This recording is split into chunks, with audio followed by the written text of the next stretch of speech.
Chapter 6. Fructus Christi. The church is gorgeous. It's far prettier than many built these days. The walls and glass are old and sturdy. They've survived much worse than a heretic, but they deserve better. They deserve to reflect the beauty of reprobates becoming holy. They deserve to shine with all the brilliance of heaven, yet they are cursed to contrast with error. They remain standing, beautifully still, against the false teachings, the abuse, the dirt, and crud of wickedness. Father is laughing with his friends, his fruits of Christ. It's a group of his personal flock, a truly lost group of individuals. It fills me with sorrow. I do not intend to be taken as someone who hates them. I really don't mind what a person struggles with. I've known plenty of same-sex attracted people, but the ones I've known well are ones who have put away those desires. They live chastely. Even one I've spoken to has a family of his own. Such people could be saints. These fruits of Christ are called to live the same, yet they meet to talk and pray about the blessing of gay marriage as a sacrament. They revel whenever the Pope seemingly speaks favorably on his hopes for the future. As for those who say we all deserve happiness, that is the idea of heaven, perfection, and eternal bliss. It takes a sacrifice of our flesh in this life to hope for such a thing. I don't imagine people that seek such unashamed happiness in this life even believe in God. They believe in comfort and pleasant lies. Life is pain. Glory is forever. This church, just as mine does, has saints all over it, perpetually pierced. St. Bartholomew holds his own skin as he continues to point to heaven. His marbled face is indifferent, although he experienced such pain. We should aspire for such sacrifice, yet many today are unwilling to stop the simplest of sins. They want to be pleasured. It's mostly their selfish natures, just as we all have, but a lot of it rests on Father McKinney's shoulders. It's priests like himself that contribute to this false hope. It's loud voices like his that attempt to control, to drown out the truths that have been declared for thousands of years. When people pursue truth, when they seek Christ, they come wearing shackles to be freed. If there was a group for drug addicts, masturbators, fornicators, or alcoholics, it would be expected to find people congregating, coming together in hopes of correcting their inclinations and learning not to act on them. Why must all other sinners reject themselves, yet some are encouraged to continue? He started this group that's no more than a speed dating event, a meetup for Christ-loving homosexuals. I wonder what will happen to the group when Father is no longer present at the events. They deserve to have companionship in their trials. They deserve to find communities that don't desire to burn them. They deserve a better leader, one that does not comfort them in their habits. You do not save a burning house by splashing gasoline on it. One might say my action is misdirected. One might say I'm doing a good thing, but I'm fixated on the wrong people. I see no difference. A heretic and abuser are often one and the same. Even if they weren't, one makes the path for the other to stroll. I spend more time with her. She warmed to me. She did like me. And she began to sincerely trust me over time. I showed no malicious plans. I loved her. I thought she was attractive, but sex was not my intent. I didn't desire to corrupt or trespass on something that belonged to God. Yet there was something sad in her, something anxiously chewing at her. I could see it occasionally. It took a great deal of patience at times to comfort her. There was a load of hurt in her heart, and eventually she did confide in me. Mary resisted for so long, hoping not to disgust me. She did not want me to view her as a wilted flower. I wouldn't have, and I didn't. "Simon," she said hesitantly. We were in an empty park on a Saturday. It was a beautiful day, but she didn't see it as I did. "Yes?" I asked, thinking it was the end of our friendship. I was always a pessimist. She spoke in a sort of break-up tone, although we weren't actually dating. "Do you love me?" The words split my chest open. I looked into her eyes with my heart pounding and my face heavy and numb. I feared my face was turning red, hoping not to reveal the wrong things. "I do love you," I said, the first time I uttered the words. I was frightened by what would come of it.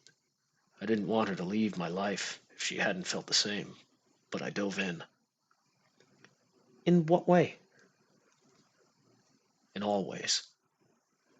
Maybe I was just fascinated by you at the start, but I love you almost as much as I love the Mass. Is there anything that would make you love me less? She spoke in the language of sadness, leading somewhere darker. I wasn't sure where that would go. I don't think so. Is something the matter? I picked up the fallen orange leaf that was next to me on the park bench. She turned towards me and held her hand out for the leaf, and I passed it to her. It cracked and crunched between her fingers. Remember that night in the parking lot? Yes, It had nothing to do with you. It wasn't your fault. I know that you were just being a gentleman. I know. She was quiet for a moment, but I could sense the tide coming in. She had more to say as she nervously picked and tore at the once beautifully intact orange leaf. I've had similar struggles for a few years now. Sometimes I get scared, I panic, I get defensive, and I push people away. I just don't want to push you away. It would take a whole lot more than that to get rid of me. I thought I had pushed you away that night. You didn't talk to me for the longest time. I wasn't pushed away, I was giving you space. I hoped every Sunday to get the chance to talk to you. I know that now, but it's still a worry I have. No need to worry. Several years ago, She looked at the leaf, its edges crumbled away. Most of what remained was the stem and dried veins. I was molested many times. That's awful, Mary. I'm so sorry. There was nothing I could say. It was a priest, and I was an altar girl. I've just always had problems of sorts since. It's got nothing to do with you. I struggle with that sometimes. It gets worse around this time of year. How old were you? 12. I didn't say anything about it for the longest time either. I just held it in silently, mostly anyway. My mother was so worried. I would throw such fits about having to go to Mass there. I couldn't stand going to that church. She didn't know what had happened. She said later that she assumed I was just going through a rebellious phase. Everyone else seemed to love that priest. They all thought he was a really good one until he abused some kids that became more vocal than I was. I could have been the one to prevent others. She stopped briefly and went along. Someone told their parents, and suddenly the entire place erupted in accusations. It's insane what things happen beneath our very eyes. Horrible things are always being done all around us. I learned that. I learned that this world really wasn't a fantastic place to be, and that there are monsters out there. I was just a child. Before it all had magic in it. How exhilarating holidays were, the wonder of being a child. I was woken from that. The world is cold and bitter. What happens to the priest? They relocated him across the country. Out of the ministry, I think. I was never told exactly where, maybe the Midwest. He's dead now. He was pretty old to begin with. Many people thought it was his age that affected him, but some older abuses came up. Things he did years beforehand. Geez, Mary, that's freaking horrible. I shook my head in disbelief. I couldn't imagine that the worst of crimes were unpunished. At that moment, I thought of all the other criminals that sat behind bars or waited their days out on death row. Yet the worst of them seems to be punished with nothing more than retirement. How are you even able to go to Mass? She was clearly stronger than I could dream of being. I hadn't experienced much. I feel like I would have lost the faith entirely. I don't know. I guess I figured that many saints were priests, so not all priests were demons. A part of me felt that a more traditional church would be better. Perhaps finding a priest that truly feared God would help. Realized that it wasn't God that did it. I need him. I needed his healing, his graces. So I convinced my mother to take me to Blessed Sacrament. We went there for the longest time, even though she wasn't a fan of the Latin Mass. She would drive me every Sunday until I was able to take myself. She told me later, just before we left the park, that she did love me. She loved me as I loved her. It was what I had craved to hear. It was the only thing I had wanted to hear. I didn't want to learn that she had suffered so much. Of course not because I didn't care, but because I cared so much. I didn't think of her returned love that night. I thought of the children in the world robbed of innocence. It was shocking. All things are shocking, but this in particular morphed into an obsessive series of thoughts I've had since. She was driven to Blessed Sacrament because of all that had happened to her. Had she never been abused, or had she not continued her Mass attendance, would I have ever met her? Would I have become Catholic? Even to this day I'm haunted, along with the joys in my life. I'm proud to wrestle with my boys and feed Sophia a spoonful of mashed fruits. Still, Mary's scars are always visible, even when they're not so noticeable on the surface. And Father McKinney is leaving. His disgusting gathering has departed the church, and I will not lose him. I have him. He is just before me in the rain, with his umbrella, keeping all the dirt that he is from becoming mud. He enters the church parking lot. I can smell his cologne as it lingers just behind him. It is the same as the scent of flowers at funerals, a thin mask to hide the decay within. He will pay for what's been done. I will hear his truth, the truth as it is to him. I will listen to all he has to say, and I will tear away all that he is. I will pull the curtain back. My actions will be the precursor to his final judgment that waits just beyond this delicately veiled life of ours. I will surrender him lifeless to the Godhead, and he will be cast into hell for all eternity with the rest of them. He will be cursed by the poor souls he led there. He will be cursed and stomped by the demons in hell. The fiends will be disgusted with him and his degeneracy. I will be the forerunner of judgment, the forebearer of lamentations. I quickly jump into my rented Honda, start the engine, and I keep my eyes fixed on him as he unlocks his own, a Prius. His platinum toupee remains dry beneath the umbrella.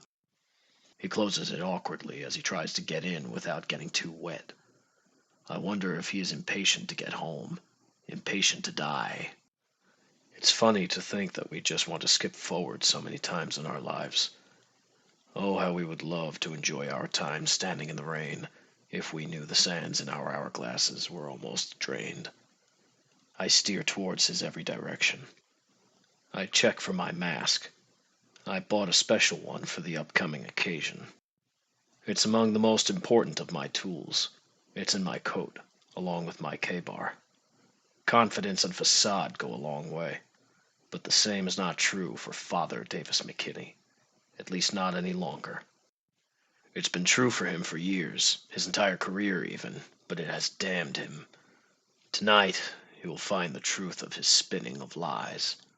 He's the spider that dies in its own web, a carcass wrapped in its own traps. He's on his phone. We're stopped in another light. I'm close enough I can see clearly into his car. The color of his screen shows a deep blue. I know what app he's using. He's using that app that gave him a blue check mark. The app that has no problem with false information when it pertains to heresy. Post something about an election or some hurtful statistics. You'll get blurred out or deleted. Post something contrary to Catholic teaching, call it Catholic, and they'll broadcast you everywhere. I check my own phone to see what exactly he's doing. I need to know if he's planning something.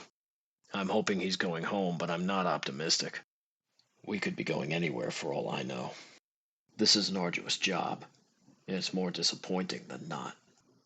In the reflection of my rear view, I see driving behind me a familiar shaggy man. The man from the plane. I spin my head immediately to see nothing of the sort. Instead, I see two Asians, sitting, staring blankly into the air. One looks up at a billboard, uninterested. Bizarre. Perhaps I'm getting anxious. I do a double check of my neighboring cars. There is no shaggy man in any of them. I return my attention back to the phone, back to the app that Father loves so much. I had a great turnout tonight at Fruits of Christ. We talked about famous quotes in the Bible and how many passages that are believed to be about homosexuality are condemning pedophilia. He shares an article along with his message, a website known for biblical revisionism. I'm not impressed. It's all trash. This same site questions the divinity of Christ. Anyone with a functioning brain could see it for what it is. But people like to sin. People want to be free, and modern Catholics don't want to be rigid on their loved ones. They don't want to give up their comfortable friendships. They don't want to pray for someone's conversion of heart. They would like to accept the fact that God made them this way, that it's all love. Father doesn't have any plans other than going home. This is good. This is very good. Perhaps I'll be able to accomplish tonight's mission. Hopefully no one lives with him. Hopefully he does not have visitors. I don't think he is. That all goes against his continued social distancing MO. His car slows and pulls into a driveway just off the main street.